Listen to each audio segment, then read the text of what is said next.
Hola, jóvenes señoritas, buena tarde. Mil disculpas. Cierto. Ya, en el video se va a oír sin problema, pero les comento, no lo había notado. Desafortunadamente cometí un error.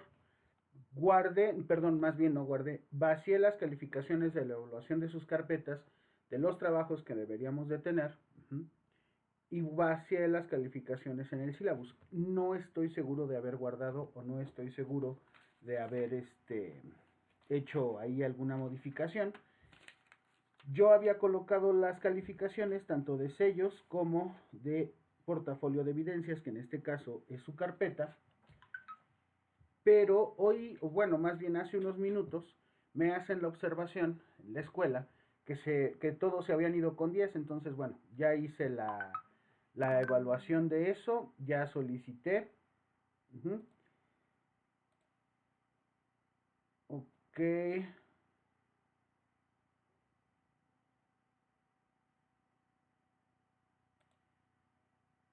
Ajá.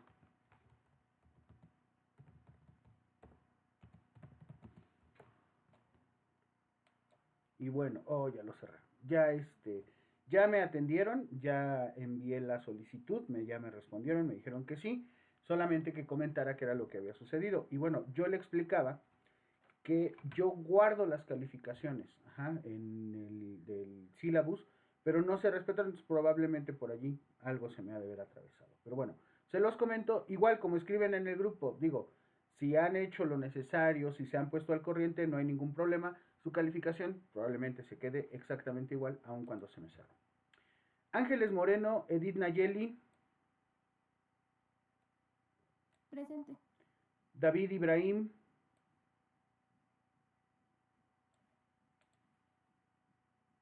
David no está. Sí, ahí está. Ajá, Bárcenas Jiménez también está, Cruz Baltasar también está, Flora de Lis, aquí está. Escobar Covarrubias.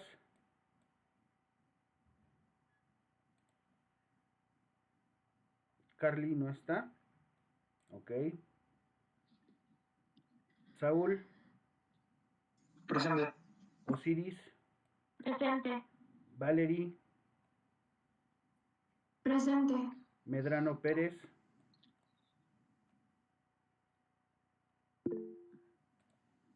Ok. Naye.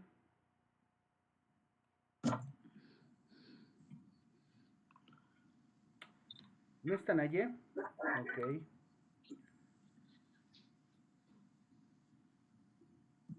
Alondra. Presente. Mariana. Presente. Melissa. Presente. Bere. Ariadna Berenice. Presente. Y Evelyn Astrid. Presente. Muy bien, ahora sí ya. Uh-huh. Entonces, les decía, ya nada más es cosa de que me apoyen abriendo el sílabus para que pueda poner la calificación correspondiente. ¿Vale? Esa era la situación que tenía. Ok, vamos a resolver o a regresar a analizar cómo hacíamos el proceso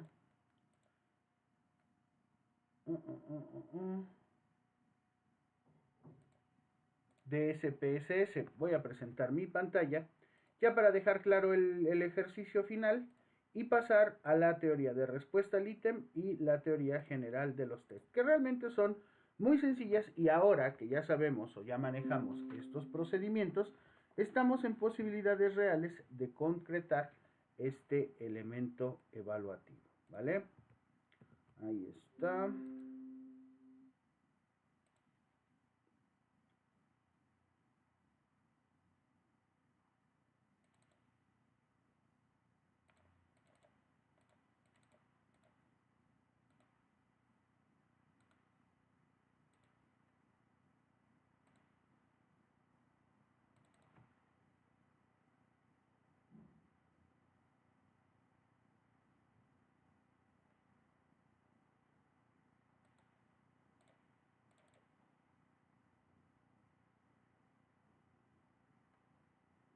Ahí está. Tenemos un instrumento entonces ya colocado, con cada uno de los elementos correspondientes a la respuesta obtenida por parte de los sujetos en un forms sobre los polos o diferencias semánticas con las cuales nosotros trabajamos la evaluación de algunos índices, ¿ok? ¿Qué es importante recordar del escalograma de Osgood 1? Que el escalograma de Osgood, aparte de medir actitud, o mejor allá aún de medir la actitud, evalúa la postura, o sea, la posición en la que un ser humano se va a colocar con referencia a un tema. Dos, que en realidad los ítems son los polos semánticos, o sea, la postura que asume un sujeto, ya sea positiva o negativa, dependiendo de cómo nosotros se la presentemos, o negativa o positiva, sobre las funciones que hacen los detonantes. En este caso, los detonantes pueden ser las instrucciones de llenado y en este punto, bueno, pues obtener esos resultados, ¿ok? Ahí está. Veamos el siguiente ejemplo. Tenemos 27 pares semánticos, polos semánticos, como lo quieran llamar. 27 sujetos contestaron estos 24 polos semánticos, correspondientes obviamente a distintos niveles de interacción dependiendo los índices que se manejan. Eso sí es bien importante recordar. Los índices pueden estar funcionando exactamente igual que en la escala aditiva de tipo Likert, en el escalograma de Goodman, o incluso como en la escala Thurston, pero aquí lo que nos interesará revisar con mayor precisión son los polos semánticos, ¿ok? Primero, vamos a analizar la fiabilidad de esta escala. Nos vamos a analizar análisis de fiabilidad y vamos a colocar todos nuestros instrumentos, de nuestros ítems o polos semánticos. Pero el que vamos a trabajar aquí no es forzosamente o inicialmente el de Cronbach, sino el del sistema split half o dos mitades. Y en este caso lo vamos a trabajar acá. Los estadísticos que le vamos a pedir es la escala o mejora de la escala si se elimina el elemento y le vamos a dar continuar. Le damos aceptar y ahí está. Hay algunas variables, en este caso, que la prueba es negativa y lo cual viola ciertos supuestos, pero con base en esta tabla, lo que nosotros estamos haciéndole al instrumento con la prueba de las dos mitades es dividir este instrumento en dos, ¿ok? En este caso, al tener o al constar de 24 ítems, lo que hace es hacer el cálculo de las variaciones de esos puntajes en dos, las primeras 12 y las siguientes 12. Ahí es cuando se hace la comparación, fíjate, aquí está el alfa de Cronbach, en la parte 1 y en la parte 2. En la parte 1 sale con una confiabilidad de 0.759 y en la parte 2 con una confiabilidad de 0.756. Vuelvo a lo mismo. Oiga, ¿por qué si le metimos las dos metades o el split half nos está arrojando una confiabilidad de alfa de Cronbach? Muy sencillo, porque la confiabilidad de alfa de Cronbach se está evaluando por medio de esta prueba de las dos mitades. O sea, de tomar un instrumento, partirlo por la mitad y evaluar o analizar las variaciones de cada uno de estos elementos. La corrección en las formas o el coeficiente de Spearman-Brown, que ya va a trabajar tu longitud igual o de desigualdad, se está quedando en valores negativos. En la prueba de dos mitades, pero trabajando la Q de Richardson o la de Goodman, obviamente me va a salir un número negativo, pero por una razón muy simple. Yo lo que tengo, en realidad, es un instrumento de 7 grados de respuesta. O sea, del 1 al 7 y la diferencia que el objeto puede o debe colocarme sobre dos polos o contenidos semánticos, ¿vale? De entrada, entonces, yo puedo, al tener este nivel de confiabilidad en la parte 1 y en la parte 2 por dos mitades o sistema de dos mitades de este instrumento, que la prueba puede resultar confiable. ¿Por qué?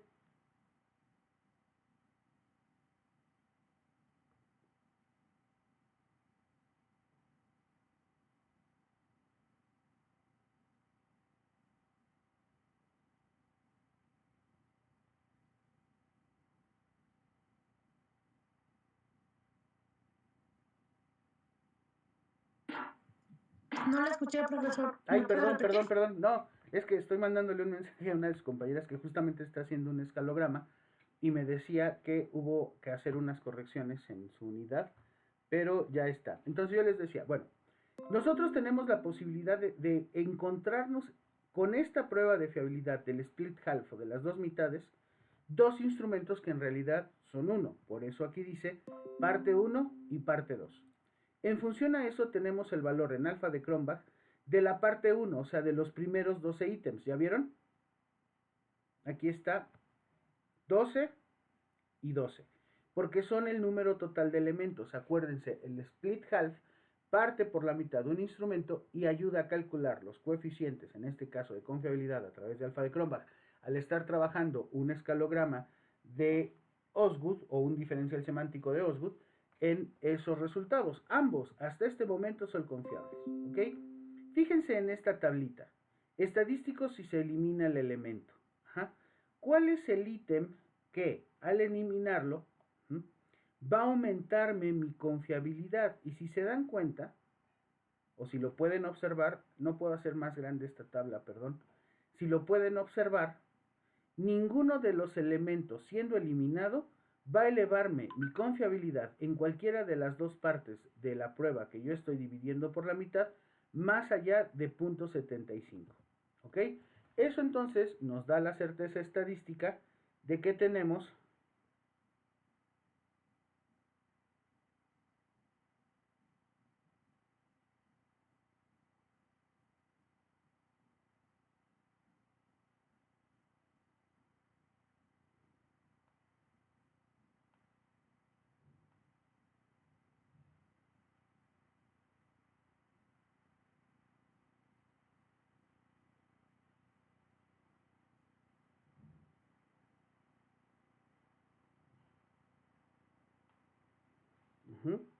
perdón. Ok, ahora sí. Tenemos que los dos niveles de confiabilidad por la prueba de dos mitades son altos. ¿Ok? ¿Qué quiere decir? Que este instrumento, que está compuesto por 24 polos semánticos divididos en n número de índices, porque acuérdense, insisto mucho con esto porque luego hay ciertas confusiones, tanto en Likert como en Thurston como en Goodman, todos los ítems van a tener una misma forma de respuesta. Y cada ítem va a medir un indicador.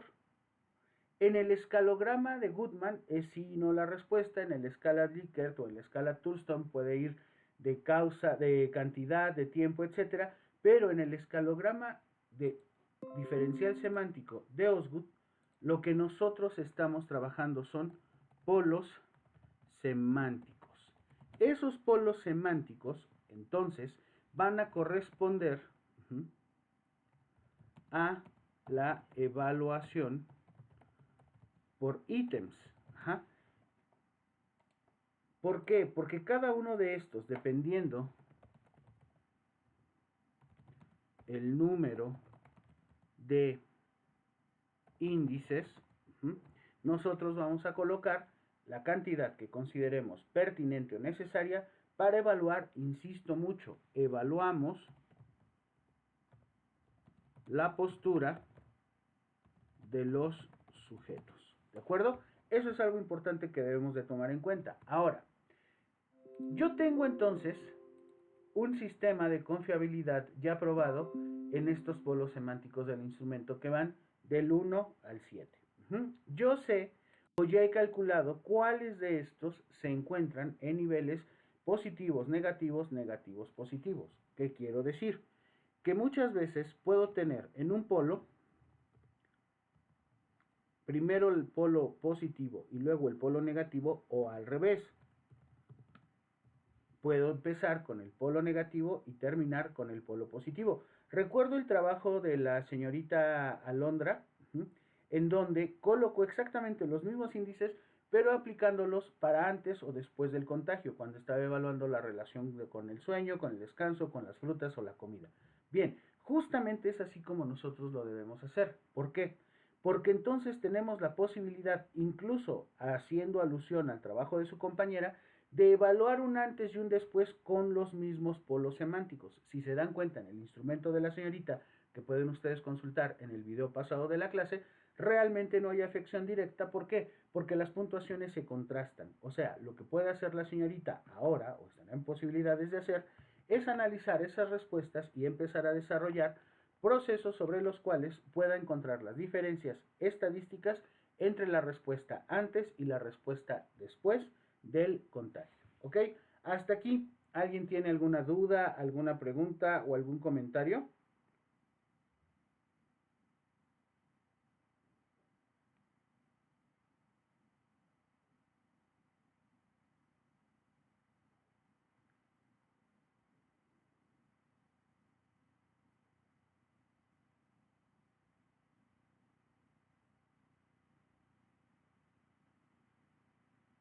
No, profe. Muy bien.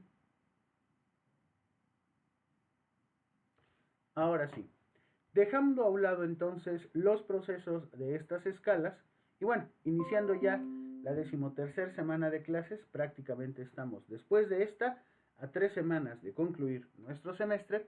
Pasemos entonces a la evaluación teórica de lo que hemos venido haciendo en este aprendizaje constante de el manejo de los sistemas estadísticos psicométricos. Vamos a hablar el día de hoy, ya se los pasé al grupo, de la denominada teoría de respuesta al ítem.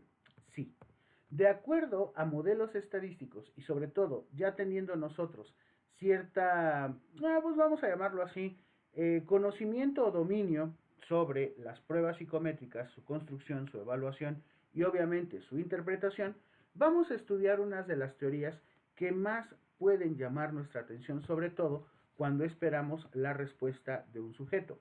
Quiero iniciar con algo.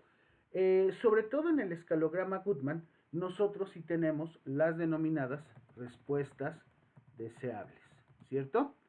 O sea, ítems que deben ser contestados de una forma específica, ¿m? Para poder tener la seguridad de que el sujeto está presentando o no lo que nosotros queremos medir. En un sistema dicotómico como la escala o el escalograma de Goodman, es perfectamente aplicable este principio. En el diferencial semántico de Osgood, en la escala aditiva de tipo Likert o incluso en la escala Thurston, que es exactamente como la Likert pero con otro tipo de evaluación, nosotros no debemos ni de chiste inferir en la respuesta. O sea, la construcción del ítem no debe afectar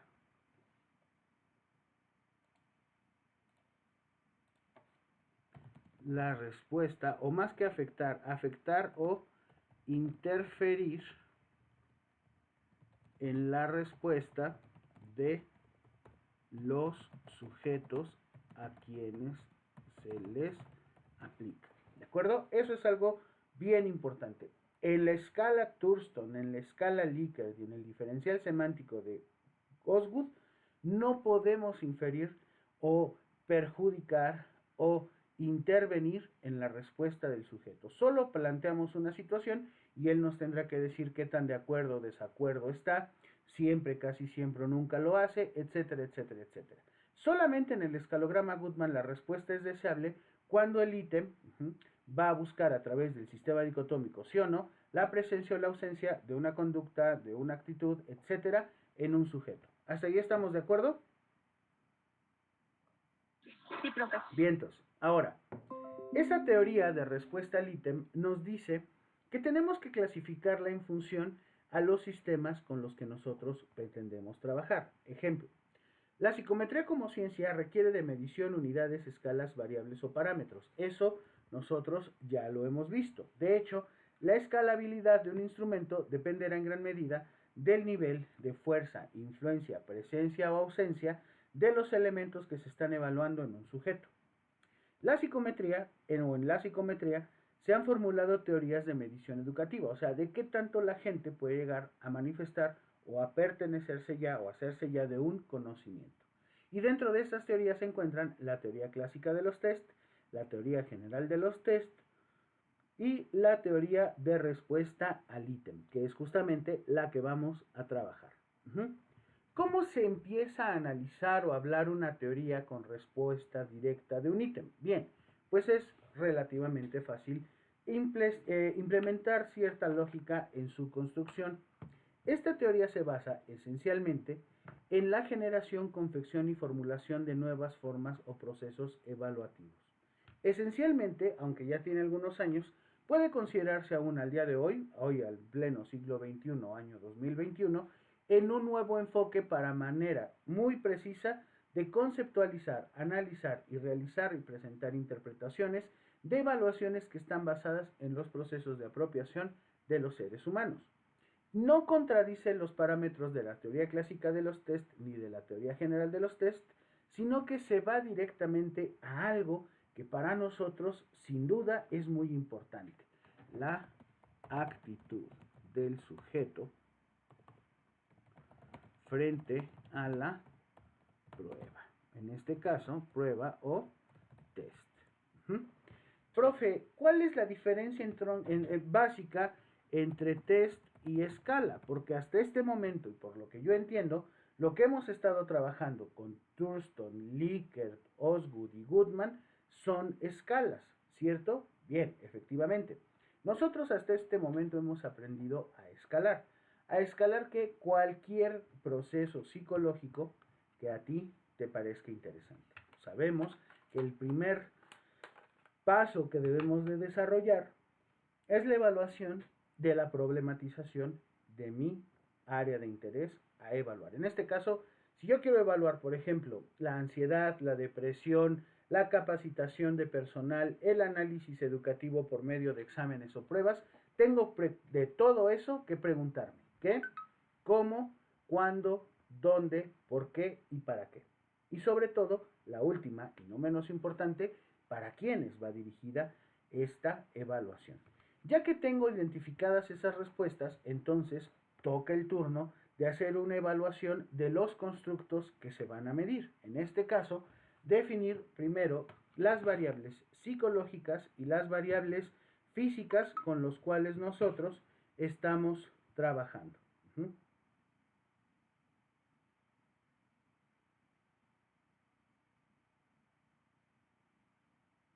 Bueno, ahora bien, con base a eso, nosotros tenemos entonces que, al no contradecir los parámetros de estas teorías, que vamos a ver también más adelante, la teoría de respuesta al ítem, sabemos que se está basando en el proceso de dar o evaluar una calificación dependiendo de la respuesta de los sujetos. Ejemplo, ¿por qué se denomina teoría de respuesta al ítem? Bueno, esencialmente porque el enfoque está en relación a los ítems y no al test. Ojo, el proceso que nosotros debemos de fijarnos es en la confección, adecuación y redacción oportuna y bien estructurada de los ítems que componen un instrumento, no del instrumento en sí. Muchos creen que entonces quiere decir esto que hay que empezar al revés. Primero hacemos muchos ítems, muchas preguntas, muchas afirmaciones, y luego todas esas las vamos a ordenar o acomodar en los indicadores o en los índices correspondientes a nuestra medición. No es por ese lado. Algunas personas le hacen así, me parece muy interesante, pero yo en lo personal me quedo con la forma clásica de desarrollarlo. La relación que vamos a encontrar estadística de los elementos está basada en la propiedad de los ítems.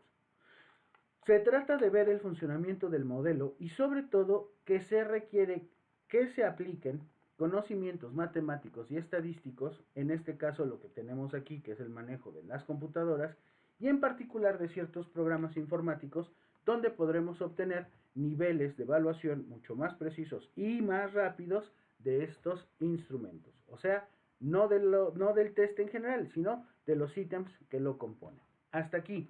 ¿Tienen alguna duda, alguna pregunta o algún comentario?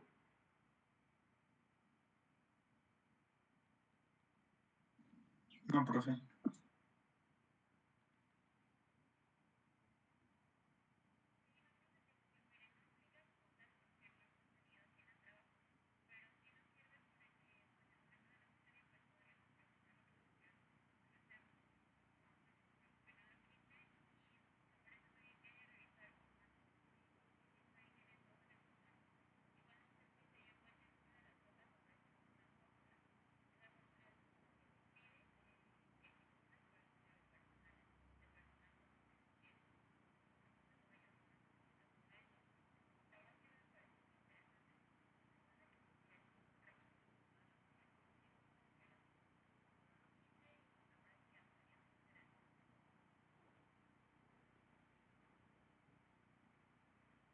Bien, bien, bien. Vamos bien. Entonces, ahora sí.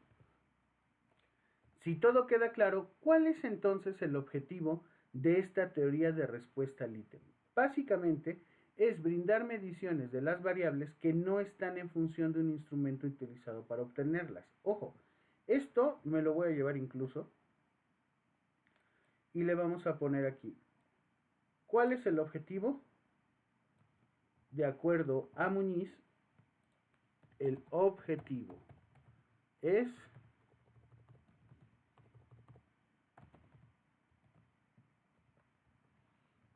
brindar mediciones de las variables. Fíjate, aquí hay algo bien interesante.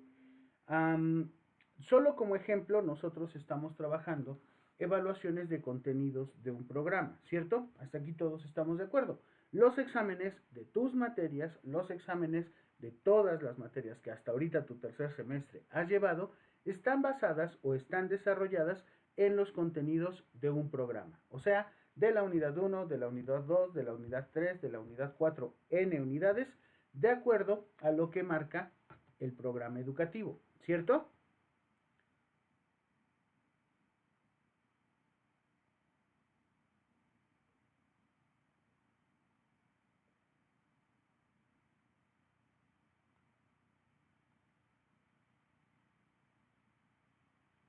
Ahora sí, teniendo en cuenta eso, la forma de decirlo es obtener mediciones que no varíen en función del instrumento, sino que no cambien o sean invariantes respecto a los test o instrumentos empleados.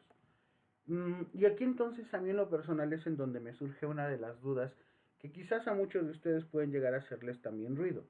¿Qué quiere decir cuando habla de que sean invariantes respecto a los test empleados, pero que sí cambien la función esencial del instrumento? Bueno, vamos a poner el ejemplo muy sencillo. Ustedes llevan materias denominadas institucionales, ¿cierto? Recordarán en familiarización con la profesión, cuando les presento la carrera, les digo que dentro de las materias que ustedes cursan están las de núcleo básico, núcleo profesionalizante, núcleo formativo y núcleo terminal, ¿cierto? Hay materias que entonces forman parte del núcleo básico o son las materias institucionales, en este caso materias que todos los planes de estudio revisados de nuestra universidad obviamente llevan de la misma forma o desde una misma estructura. Pregunta nada más. Si los compañeros de inteligencia de mercados llevan, por ejemplo, salud y prevención de adicciones, y ustedes como licenciatura en psicología llevan la misma materia, los contenidos, por ser carreras diferentes, ¿tendrían que ser distintos entre sí?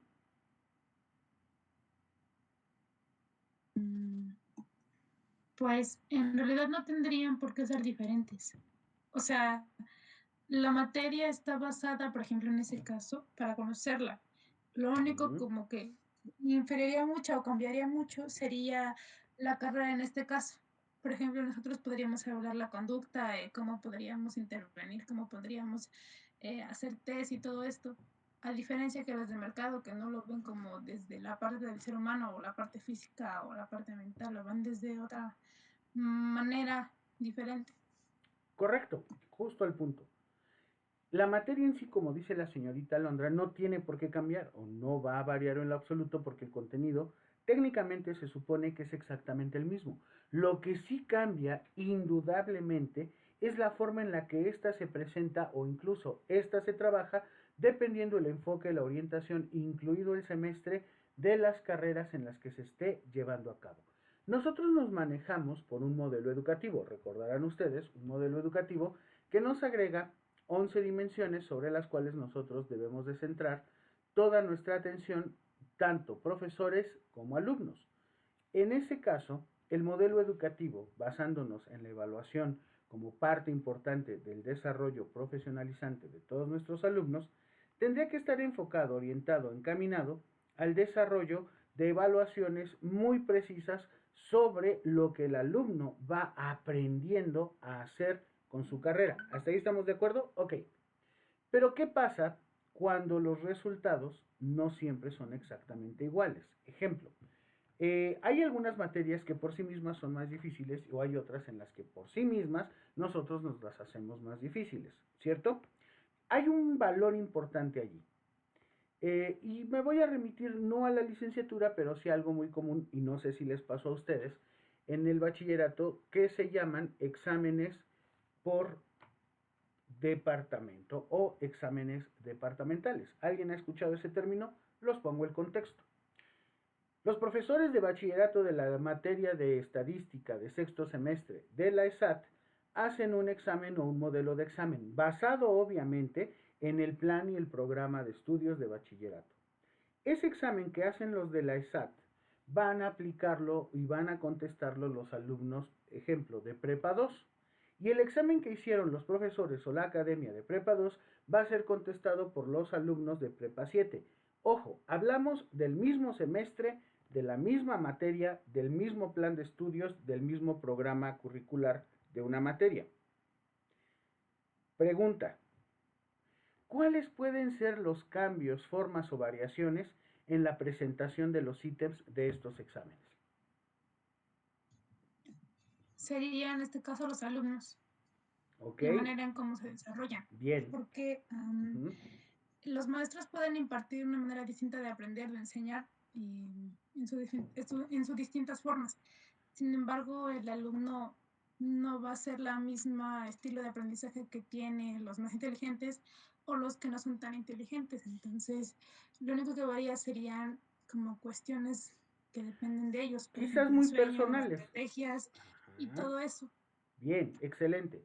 El problema o el cambio, la diferencia más grande son los alumnos. Oiga, prof, pero estamos hablando de alumnos que estudian en Hidalgo, que estudian en una misma escuela, de una misma universidad. O sea, como que hay muchas cosas que nos emparejan, pero no es cierto. El mismo medio o contexto social puede hacer muy distinta la vida educativa de algún centro. Les pongo el ejemplo de Pachuca. No es lo mismo ir a prepa 1, que ir a la prepa en prepa 4 o en prepa 3. Ajá. Y en Tulancingo, probablemente que solo tenemos la prepa 2, pues son otros niveles de comparación que tenemos. Hablando solo de escuelas de la universidad. Excelente. El primer caso para estimar o ponderar diferencias son las personas. Bien, ese es el primero. Excelente, Aileen. El segundo entonces sería la forma o la estructura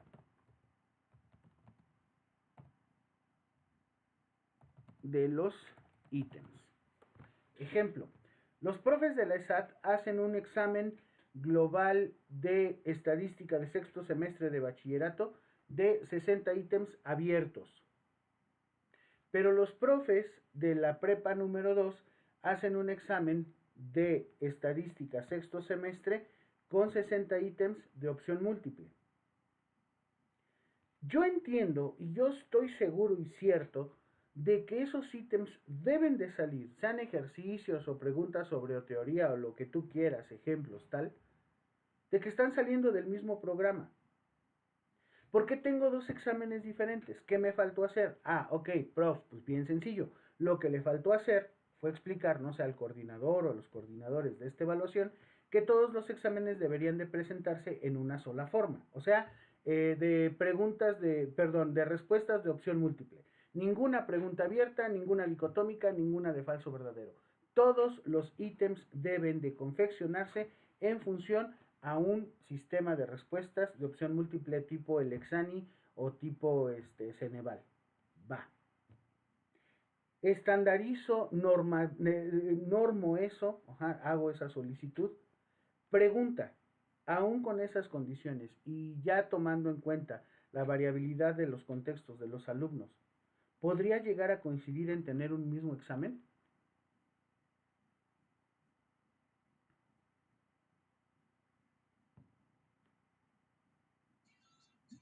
No.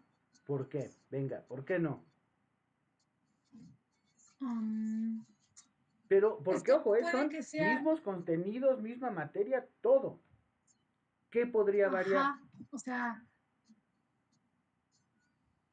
o sea, sería como que ya, o sea, sí, yo sé que es el mismo sistema, por llamarlo de esa forma, o sea, no cambia nada. Pero, por ejemplo, si un alumno está atravesando por una depresión o por un familiar que se le murió, cuestiones así, obviamente el rendimiento académico no va a ser el mismo que una persona que estudió toda la noche o una semana antes. Bien, Entonces, es como esa pequeña diferencia de quién estudió, quién está bien mentalmente, físicamente. Entonces, son las únicas cuestiones sencillas que a lo mejor aparentemente no son como importantes, pero sin embargo sí como influyen en esta cuestión. es correcto. Eso que usted acaba de decir también es importante para considerarlo a la hora de la confección del instrumento. Obtener mediciones que no varíen en función del instrumento, sino que tendrán que estar cambiando sobre o respecto a los test empleados. Disponer de instrumentos de medida cuya propiedad no dependan de los objetos medidos, o sea, que sean invariantes respecto a las personas, pues es justamente lo que nosotros quisiéramos tener. O sea, contar con instrumentos que independientemente de lo que miden o a quién miden, puedan dar resultados efectivos sobre la posesión de un conocimiento por parte de un alumno. Es un ejemplo. Algunas ventajas de la teoría de respuesta al ítem. Una de las ventajas principales es que contienen información muy precisa sobre el contenido teórico del instrumento. Otra, que esos errores típicos en la medida pueden llegar a ser diferentes para cada nivel de las variables que se están obteniendo. Sin embargo, ya cuando tú las sumas o las normalizas, puede que no tengan tanto problema como al inicio de la evaluación. 2.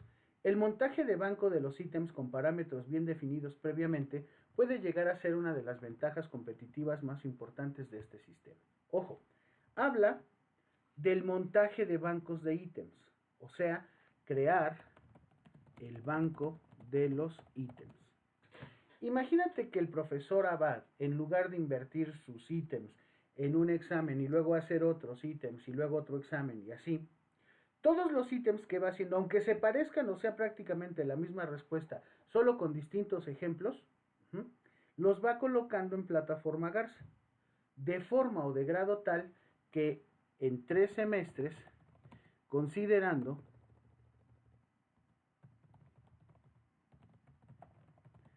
que cada parcial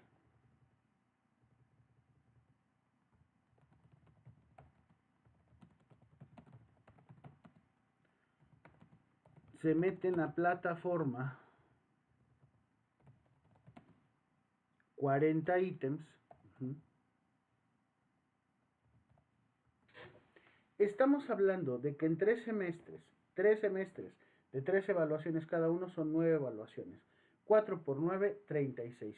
Al final de 3 semestres, el profesor Abad, de la misma materia, pero de diferente forma, orden o presentación, estaría entregando o contando con 360 ítems.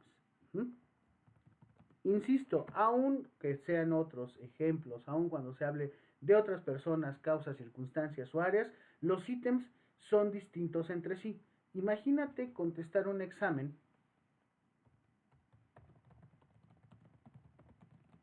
de cuánto les gusta su global, de 50 ítems, que puedan salir de esos 360. Quiere decir que yo tengo 310 posibilidades sobre estos 50 que elegirá aleatoriamente la plataforma Garza para que puedan ustedes considerar darme mejores respuestas sobre el conocimiento o dominio de un tema en específico con el que se haya trabajado o evaluado una materia. Esto en lo personal considero, sobre todo cuando ya se utilizan ciertos sistemas, funciona muy bien para poder tener la certeza de que realmente el alumno está haciendo una apropiación adecuada del conocimiento. Esto quiere decir que de los supuestos de la teoría de respuesta al ítem, la curva característica de los ítems va a establecer una relación funcional entre la probabilidad de afectar o aceptar en un ítem y los valores de todo este conglomerado. El parámetro A va a ser medido por el medio de índice de discriminación, el parámetro B por el promedio de índice de dificultad y el parámetro C por la probabilidad de acertar en un ítem. O sea, la curva característica de los ítems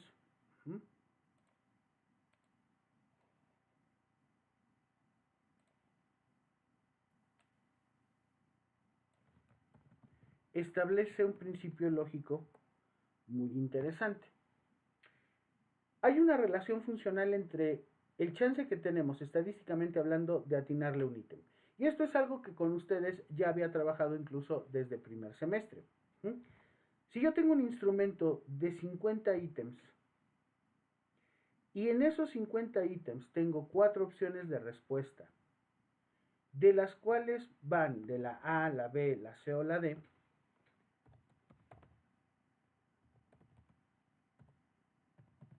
¿qué pasaría si en el instrumento contesto solo A, o B, o C, o D?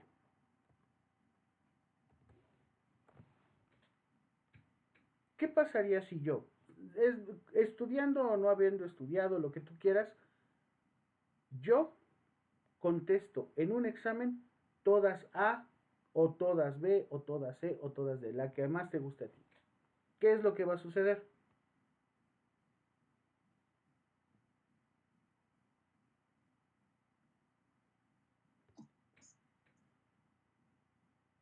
Pues estadísticamente hablando, puede que la mitad salga bien o una cuarta parte, o sea, dependiendo de cuántos ítems sea.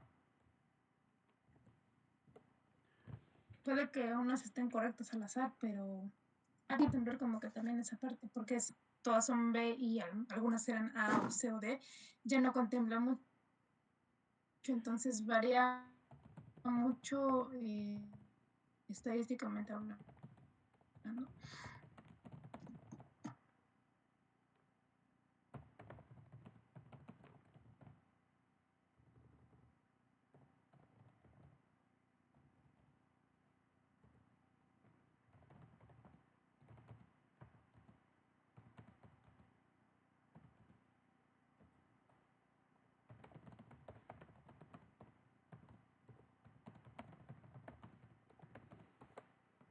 O sea que, indistintamente de la respuesta que yo elija para contestar un examen, o sea, todas A's, todas B's, todas C's o todas D's, indistintamente de la letra que yo elija, que puede ser cualquiera de estas 4, yo de lo que estoy seguro es de un supuesto. Todas las que yo conteste de A y que correspondan a respuesta A van a estar correctas.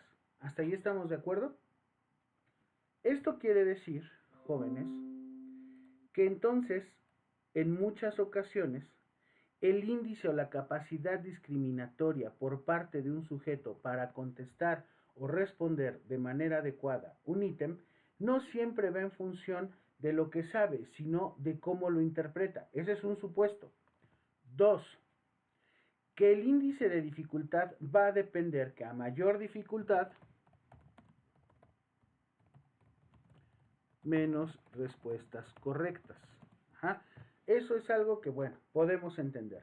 Por ejemplo, los ítems de ejercicios que yo les pongo en mi examen puede que valgan más o valen más porque hay una dificultad distinta a solo recordar o revisar o tener el celular a la mano para contestar. Y ni modo, o sea, tienes que hacer la operación o al menos esperar al menos que alguien te la pase. Bien. En ese principio del índice de dificultad viene el parámetro C, la probabilidad de acertarle al ítem. Vamos a otro supuesto. No estudio para un examen, no sé si lo voy a pasar, ya estoy dejando todo por la paz y entonces contesto de manera aleatoria en algunas A, otras B, otras C y en unas D. Quiero que respondan con mucha calma la pregunta que les voy a hacer. Con base a estos dos escenarios, en donde yo puedo contestar solo una letra en todo mi instrumento, y la otra o el otro escenario, en donde yo al azar o aleatoriamente voy a elegir en cada ítem una respuesta,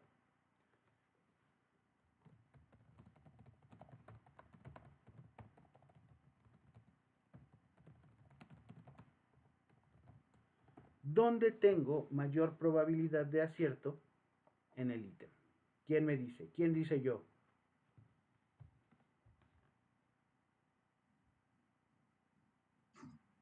Podría ser de manera aleatoria, ¿no?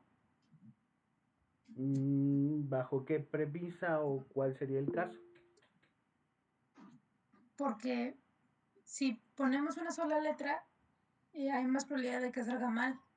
Bueno, no como todo, pero sí como que salga más luego. A diferencia de que si fuera como de manera aleatoria, hay más probabilidad de que las que yo conteste estén como mejor, por llamarlo de esa forma. Ok, vamos a tomarlo en cuenta. Señorita Ariadna. Yo digo que de la forma sí, bueno, si pusiéramos solamente una letra, porque siento que hay más probabilidad de acertar, porque si lo pones al azar, siento que es mucho más difícil poder acertar en la letra, y en cambio, pues si ya pusiste todas A o B o C, siento que pues en algún punto del examen exactamente esa letra va a ser la respuesta correcta. Pero yo, según yo, opino que es más fácil o es más probabilidad de que tenga más acierto en los que contestes con solo una letra. Bien. Los demás, ¿qué opinan? ¿Qué opinión les vale? ¿Dónde cree que nos puede ir mejor? ¿Alguna vez han hecho esto? O sea, digo, fuera de todo este contexto, ¿alguna vez han contestado algunos exámenes de Team Marín de Doping Web? ¿O han contestado algún examen con una sola opción? Yo tengo una teoría. Es más fácil que queramos contestar al azar, como dice la señorita Ailondra. Perdón, Aileen Alondra o Alondra Aileen. Es como que más recurrente, así de que ves las respuestas y dices, diablos, de Tino Marín de Doping Web, Cucaramaca, Titre fue, chin, esta, va. Y ves otra y dices, ay, 1, 2, 3, 3, 2, 1, que mal pan, ya, esta. Es más común hacer eso. Yo tengo esa teoría. Sin embargo, la pregunta no va necesariamente por allí. La pregunta es, ¿dónde tengo mayor probabilidad de acierto en el ítem en las dos formas de contestar? Quiero escuchar otras opiniones. ¿Quién me dice? Yo Venga. Concuerdo con Ari. Siento que hay mayor probabilidad de que se acierte cuando es una sola letra a elegir varias opciones, porque pues quizás si tenemos suerte tengamos más probabilidad de que tengamos mejores respuestas. O sea, que el grado de certeza en el acierto va en función a la letra o una sola letra. Y que el proceso aleatorio, entre paréntesis, al azar, puede que sea más difícil de que se cumpla. ¿Hasta ahí le entiendo bien, señorita Citlali? Sí, profe. Bien. Ok, pues efectivamente, si alguien tiene otra opinión, sobre todo, insisto, basándonos un poquito en nuestra experiencia, ¿qué tal nos ha ido, qué tal nos ha funcionado contestar exámenes del Team Marín del Doping Web? ¿Quién tiene algún caso de éxito que nos quiera compartir?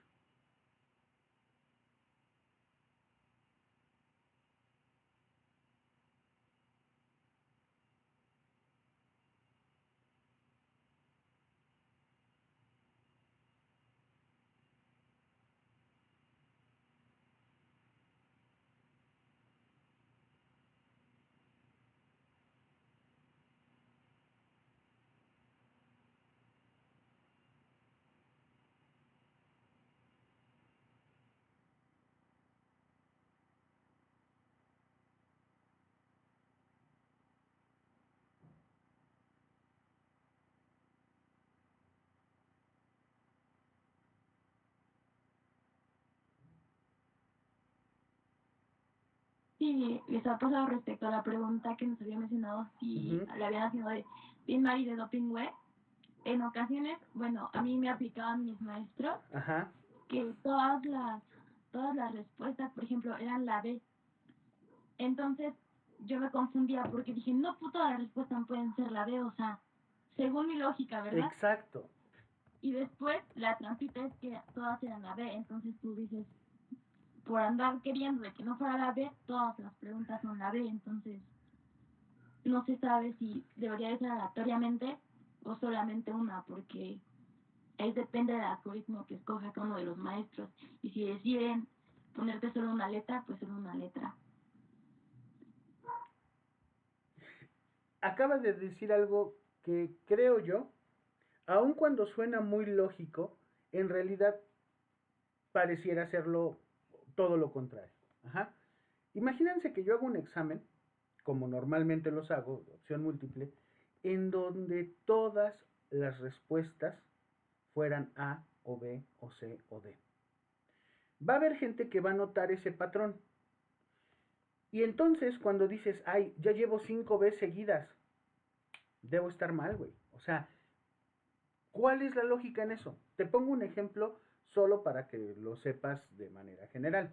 La plataforma Garza, cuando yo meto mis ítems, me da la opción de revolver las respuestas. Es como lo que veíamos nosotros en Forms, ¿se acuerdan?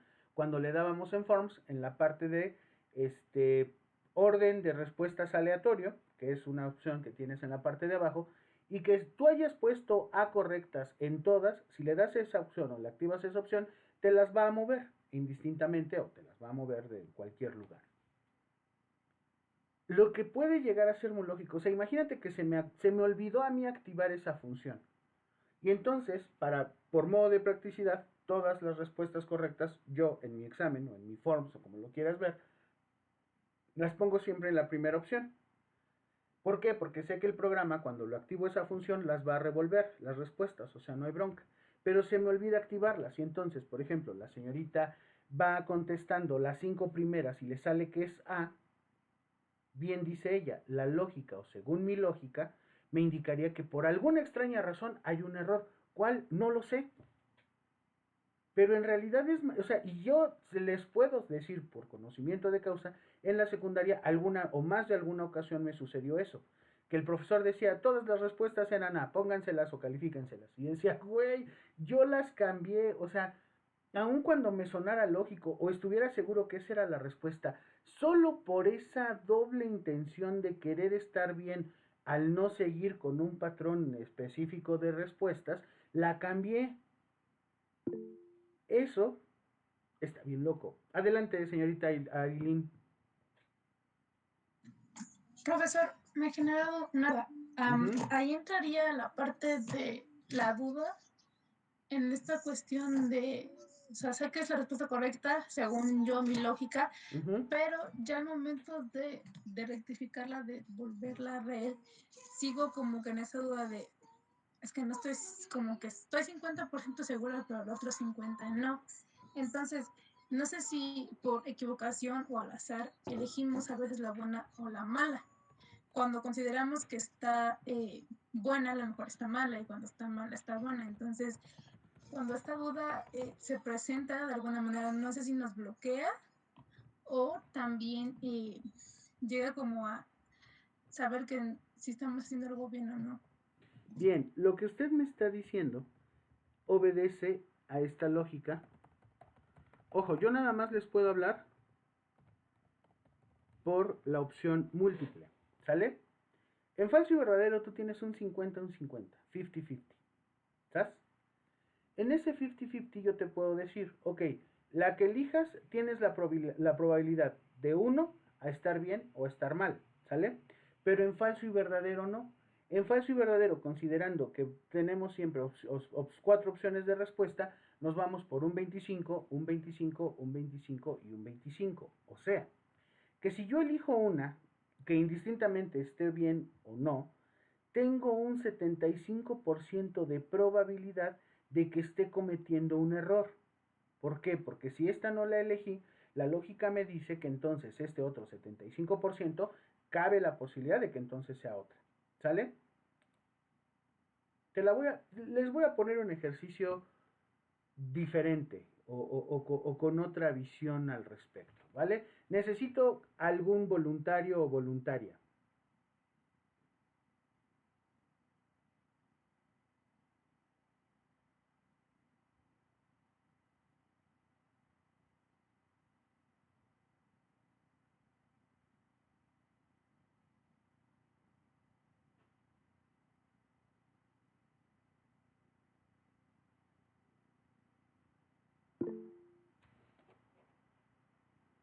Ok, señorita Eileen, ahí le va. Ujú. Imaginemos, señorita Eileen, que usted y yo estamos en un programa de concursos, ¿vale? ¿Se acuerdan de las catafixias de Chabelo? ¿Qué pasó, cuate? Las catafixias de Chabelo. Bien, ahí te va. Señorita Eileen, en la catafixia número 1, en la catafixia número 2 o en la catafixia número 3, hay un premio. El premio es un viaje a las Islas Caimán en cuanto termine la pandemia. ¿Sale? Dígame usted, señorita Eileen, ¿cuál de estas 3 catafixias o cajas elige usted para llevarse ese premio?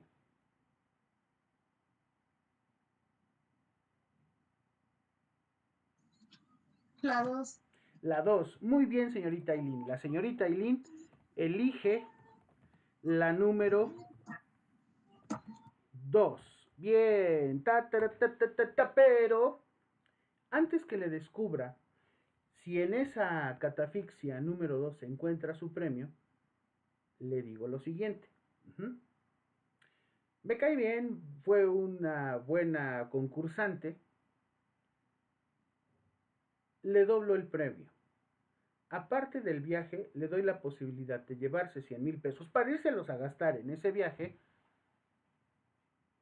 si usted me dice que se arriesga a elegir una de las siguientes 2 opciones, la 1 o la 3. Se queda con su premio, se va a las Islas Caimán de vacaciones cuando se acabe la pandemia, o se queda a concursar y a elegir la 1 o la 3. ¿Qué me dice? Me quedo. ¿Se queda con su premio? Ok, ¿me puedes No, decir? me quedo con la opción número 3. Ah, ok. Se arriesga entonces. Ajá. Muy bien, señorita. ¿Está usted segura? Sí. ¿Por qué? Ahora sí puedo hablar estadísticamente. ¿Sí? Tenemos el 33% en cada una. Si quitamos esa variable, pues puede ser positiva o negativa. Cuando son 3, normalmente las 2 son positivas y una es negativa. Si quito la del medio, puede que me gane el premio, que es el 50 y el 50, o puede que no. Si agrego otra variable, que sería en este caso la 3, tengo más probabilidad de ganar, o también puede de que no. Maravillosa respuesta, señorita Eileen. De hecho, lo que usted se acaba de llevar es un premio de un viaje más 100,000 pesos para gastárselos allá. ¿Por qué? Porque usted lo que hizo fue utilizar una lógica basada no en la emoción, sino en la estadística.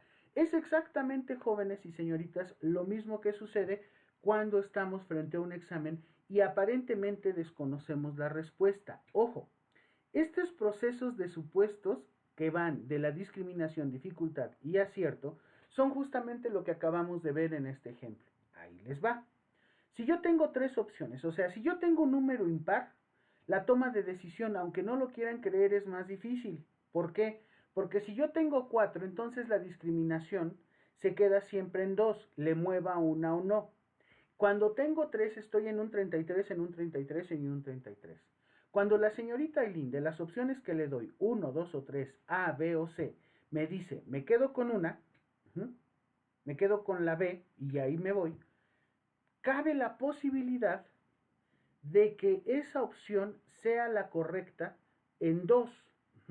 O sea, entre el 1 y el 3. ¿Hasta ahí estamos de acuerdo?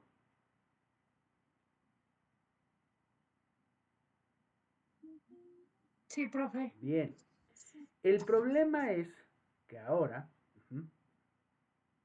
lo que vamos a hacer es justamente cambiar una respuesta y decir, me voy por la A.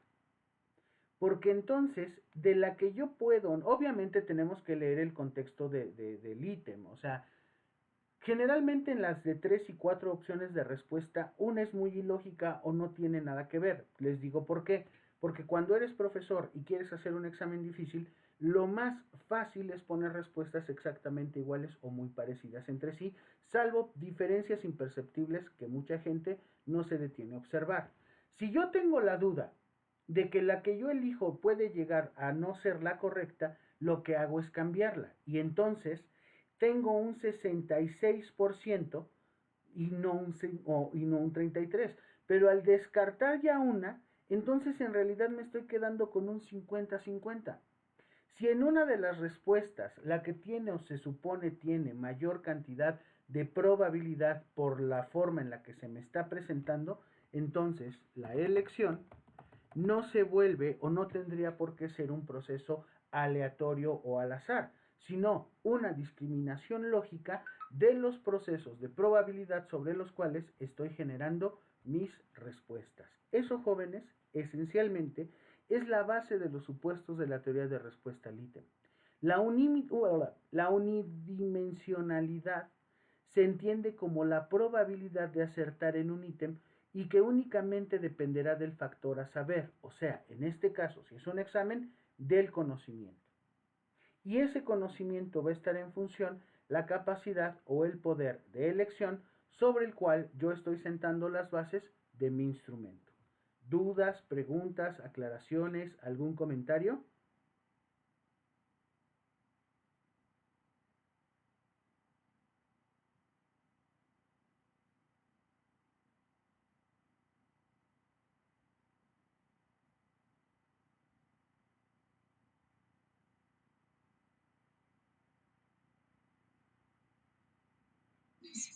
No, profe.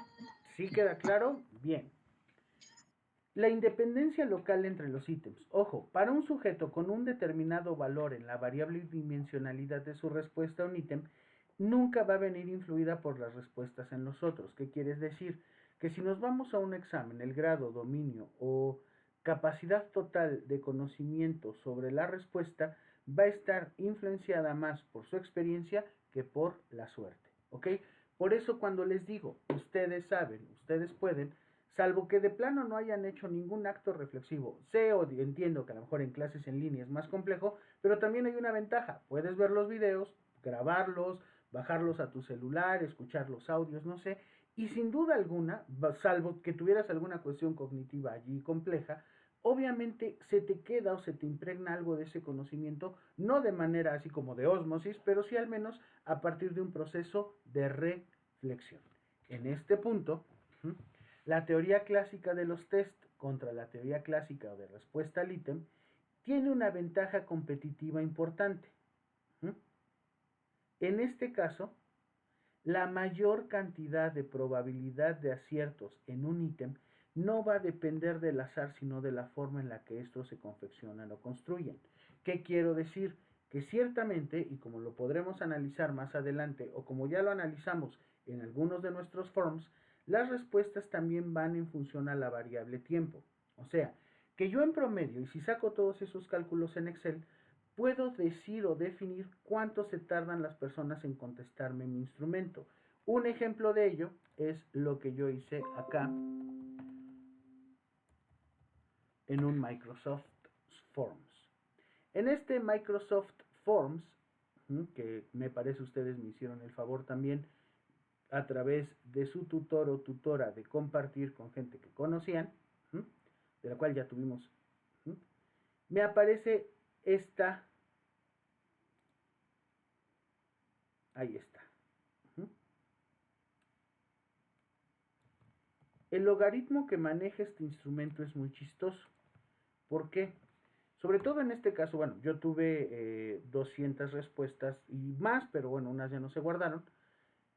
El tiempo estimado para completar mi instrumento, o sea, un instrumento de, si mal no recuerdo, 34 ítems, se tardan en promedio 10 minutos. En este caso, si son... Ay, ¿qué hice?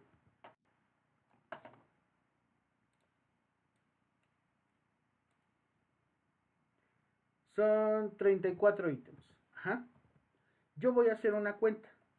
34 entre 10. 34 ítems entre 10 minutos.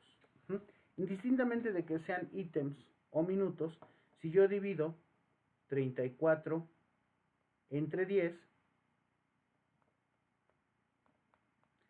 me corresponden a 3.4 segundos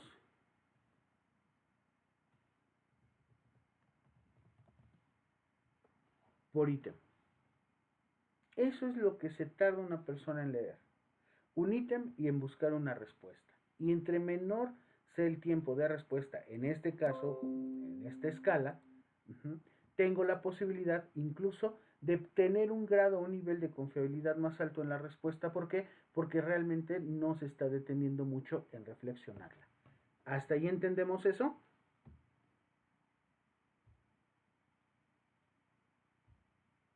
Sí, profe. Muy bien. Ahora, el problema es el siguiente. Eso aplica en instrumentos como los que trabajamos en la materia. Pero ¿qué pasa en los exámenes?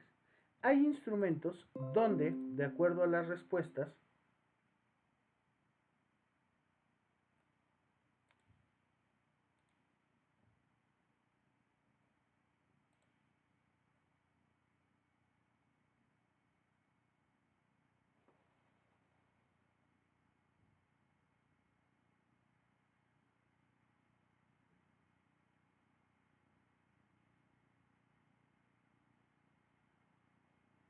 vean esto, algo que ya te saca tanto la plataforma Garza como Forms, Forms de Microsoft, es la hora de inicio y la hora de finalización. En este caso, inició a las 21:43 y terminó a las 21:47.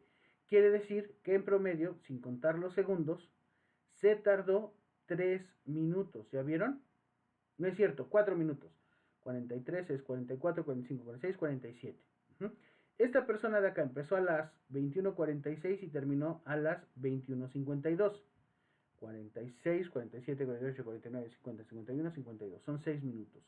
Todos los promedios del tiempo, ojo con esto, todos los promedios de tiempo que tengo acá me sirven o me van a ayudar a calcular en cuál de estos ítems la gente se tardó más. Eso es algo interesante con esto. ¿Por qué? Porque entonces yo puedo calcular la confección de mi ítem en función al tiempo o al retardo que tienen con base al promedio general de todos los demás ítems, donde la gente se detiene más. Y entonces ya obtengo o ya poseo un nivel de confiabilidad mucho más alto, más allá de Cronbach, sino con base a la estadística interna de mi instrumento. ¿Ok? Eso quiere decir que los antecedentes directos con los cuales nosotros trabajamos la teoría de respuesta al ítem son elementos que nos pueden ayudar a crear o a generar mejores instrumentos para el futuro.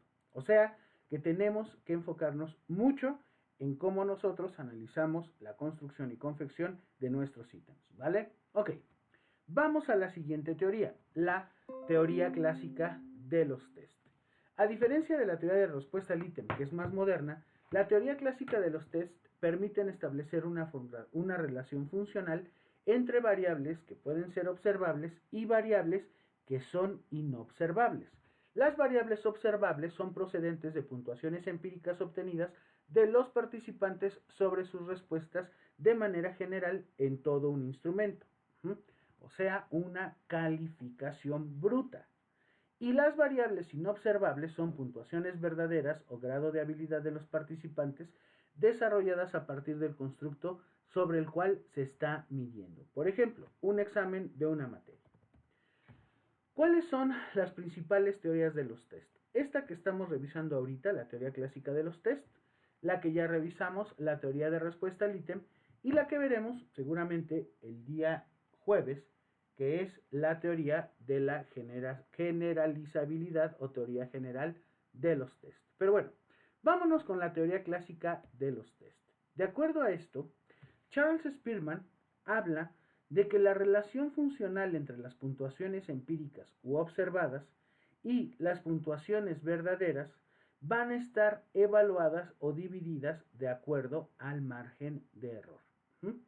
Puntuaciones derivadas al error no es otra cosa más que la confección de un modelo lineal en donde esa puntuación empírica va a ser igual a la puntuación verdadera más la puntuación debida al error. O sea, que una puntuación que yo obtenga en un test o en un examen o en un instrumento o en una escala va a estar en función o a través de esta relación dada entre las puntuaciones verdaderas y la puntuación del error sobre una puntuación empírica observada. ¿Qué quiero decir? Que así como nosotros evaluábamos los porcentajes de estos elementos dependiendo del número de opciones que nos daba el instrumento, nosotros podemos saber o conocer que la relación puntuada puede estar directa o indirectamente ligada a la puntuación observada y al error. Esto nos remite entonces a que debemos de comprender que cuando una persona responde un instrumento, siempre se van a ver afectadas sus respuestas por diversos factores que son jóvenes muy difíciles de controlar, y es justo en esos pocos grados o niveles de control donde se generan la mayor cantidad de errores.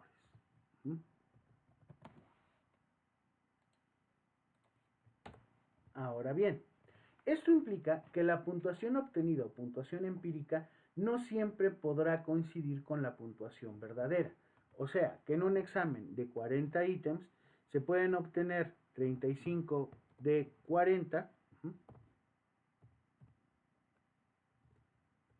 20 de 40, 38 de 40, 15 de 40, etcétera, etcétera, etcétera. Y cada ponderación corresponderá a un nivel de estimación basado en la puntuación máxima de ese instrumento. Hasta aquí, ¿tenemos alguna duda, alguna pregunta o algún comentario?